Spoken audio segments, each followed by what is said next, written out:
귀한 성도 여러분들, 지난 한 주간도 하나님 은혜 가운데 잘 보내신 줄로 믿습니다. 귀한 주일을 앞두고 우리 주말 가정예배 시작하십니다. 하늘에 계신 우리 아버지, 아버지의 이름을 거룩하게 하시며 아버지의 나라가 오게 하시며 아버지의 뜻이 하늘에서와 같이 땅에서도 이루어지게 하소서. 오늘 우리에게 일용할 양식을 주시고 우리가 우리에게 잘못한 사람을 용서하여 준 것 같이 우리 죄를 용서하여 주시고 우리를 시험에 빠지지 않게 하시고 악에서 구하소서. 나라와 권능과 영광이 영원히 아버지의 것입니다. 아멘. 함께 찬양하도록 하십니다.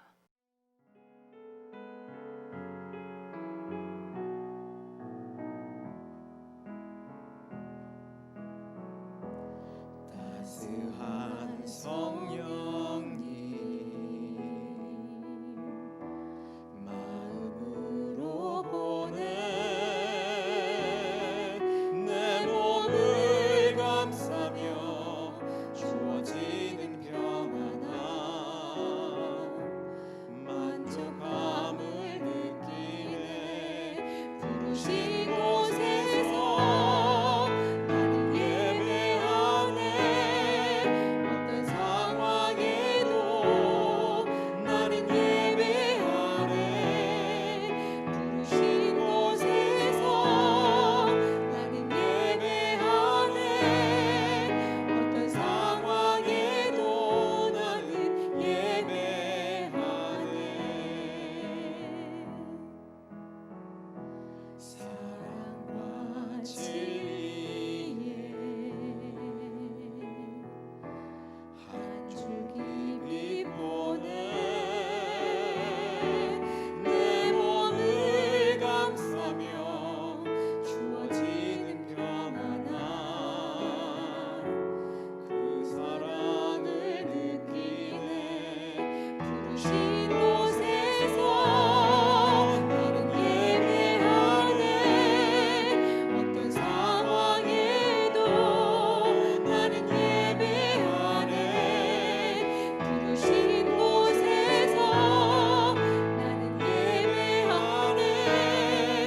어떤 상황에도 나는 예배하네.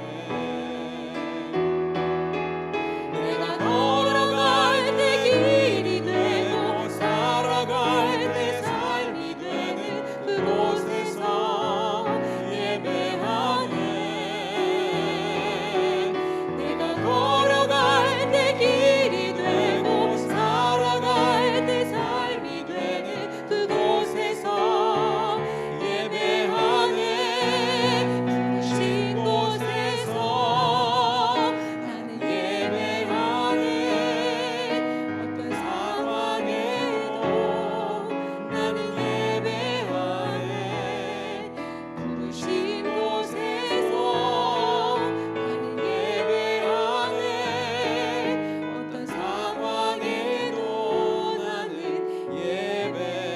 예배하네.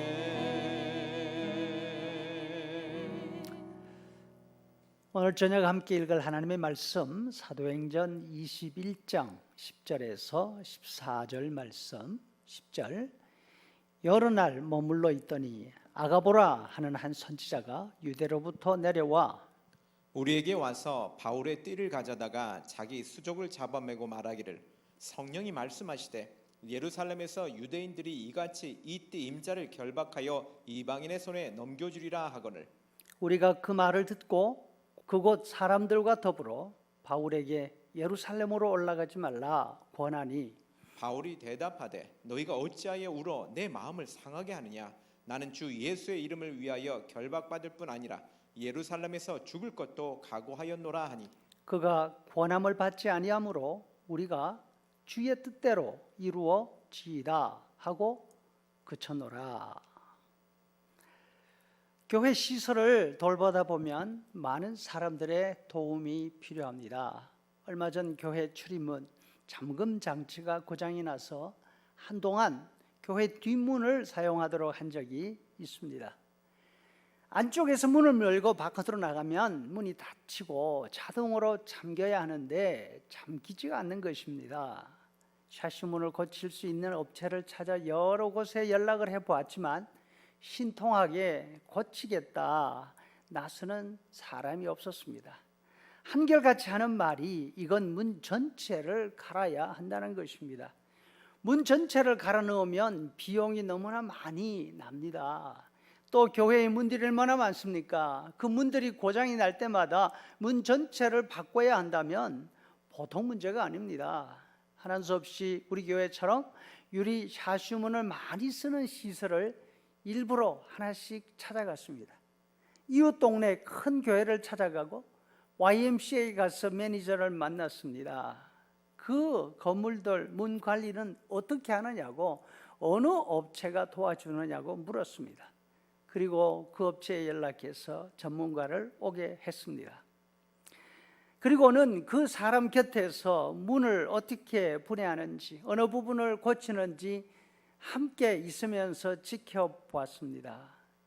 전문가를 믿지 못해서가 아니라 도대체 이 문 구조가 어떻게 되어 있길래, 그리고 문이 어떻게 작동하길래 이 문을 고칠 수 있는 사람이 그렇게 드문지 궁금했던 것입니다. 그 사람은 프레임에서 문을 떼어내서 잠금 장치를 분해했습니다. 작은 부속 하나하나를 뜯어내면서 요리 살피고 조리 살피고 살펴봅니다. 그리고는 부품 가운데 깨지고 망가진 부분을 그 조각조각을 하나씩 꺼내내더만 바닥에다가 원래 모습을 맞추어 놓고 이게 이렇게 깨졌다고 나한테 설명합니다. 그래서 작은 레바 막대기가 이 홀을 통해서 내려오지 못한다고. 그 설명을 하나하나 듣고 난 뒤 부속품을 구해와서 그 사람이 다시 조립하는 문 모습을 보았습니다. 일하는 방식에서 전문가와 전문이 아닌 사람 사이에 차이가 있었습니다. 비전문가들은 눈에 보이는 겉으로 드러난 모습을 보고서 고치겠다 덤벼듭니다. 반면 전문가는 문의 구조, 문의 작동 원리를 정확하게 알고 문 부속을 하나씩 떼어가면서 분해합니다.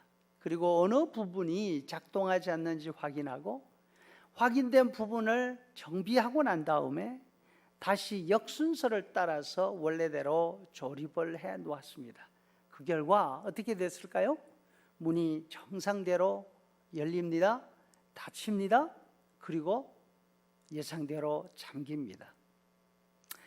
예수님이 사울을 부르십니다. 예수님을 믿는 사람들을 체포하기 위해서 외국 시리아 다메섹으로 가는 중이었습니다. 사울을 부르시면서 예수님은 그에게 할 일, 사명을 정해 주셨습니다. 이 사람은 내 이름을 이방인과 임금들과 이스라엘 자손들에게 전하기 위한 나의 택한 그릇이라. 여기에서 중요한 부분은 임금들이라는 것이죠. 사울은 이방인과 유대인 할 것 없이 평민은 물론 왕들에게도 귀족들에게도 복음을 전할 사명을 가지고 있었던 것입니다. 간단하게 생각하면 높은 사람들을 만나고 그들과 대화하려면 어떻게 해야 됩니까? 그 사람들을 만날 수 있는 신분을 가지고 또 그 사람들을 만날 수 있는 지위가 있어야 되지 않을까 생각이 드는 것이죠. 하지만 하나님은 왕들에게 복음을 전할 사명을 가진 바울의 신분을 귀족으로 만들어주지 않으십니다. 왕들의 친구로 만들어 놓으시는 것도 아닙니다. 우리의 생각과는 완전히 다릅니다. 바울을 통해서 로마 총독들과 왕들에게 복음을 전하게 하시는 하나님의 방법은 우리의 예상과 정반대 방향으로 가고 있습니다. 하나님은 예루살렘에 올라가는 바울을 결박당하게 하십니다. 체포되고 감옥에 갇히고 그리고는 죄인으로 재판석에 서게 하십니다. 어떻게 이런 일이? 오늘 본문에 나오는 아가보 선지자의 예언처럼 바울은 예루살렘에 올라갔다가 성전에서 체포당하고 죽을 뻔합니다.